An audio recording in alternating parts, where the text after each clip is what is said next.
প্রিয় দর্শক, আজ বানিয়ে দেখাবো লাল শাক ভাজা। কড়াতে সর্ষের তেল গরম করে তার মধ্যে 2টি শুকনো লঙ্কা এবং কিছুটা কাঁচা বাদাম দিয়ে দেবো এবং সেটি ভালো করে লাল লাল করে ভেজে তুলে রাখবো।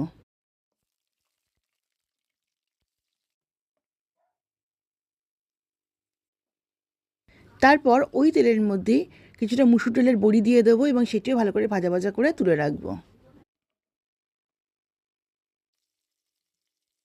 তারপর ওই তেলের মধ্যেই 4-5টি রসুনের কোয়া কিমা করে দিয়ে দেবো এবং আগে থেকে কুচি কুচি করে কেটে ভালো করে 5-6 বার ধুয়ে রেখেছিলাম সেই রকম লাল শাক দিয়ে দেবো। দিয়ে পুরো ব্যাপারটা ভালো করে মিক্স করে নেবো।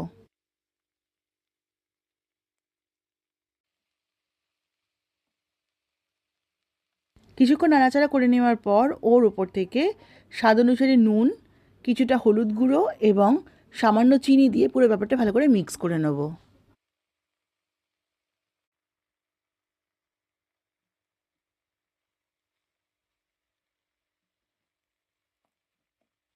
এক দু মিনিট ধরে নাড়াচাড়া করে নেওয়ার পর ওটিকে ঢাকা দিয়ে 5-7 মিনিটের জন্য হতে দেবো। গ্যাসের ফ্লেম এই সময় একদম সিমে রাখতে হবে।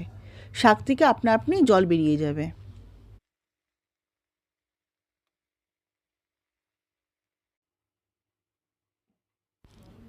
ঢাকা সরিয়ে আরেকটু ভালো করে নাড়াচাড়া করে আগে থেকে ভেজে রাখা শুকনো লঙ্কা, বড়ি এবং কাঁচা বাদামটা দিয়ে দেবো। দিয়ে নাড়াচাড়া করে আবার ঢাকা দিয়ে আবার 1-2 মিনিটের জন্য হতে দেবো।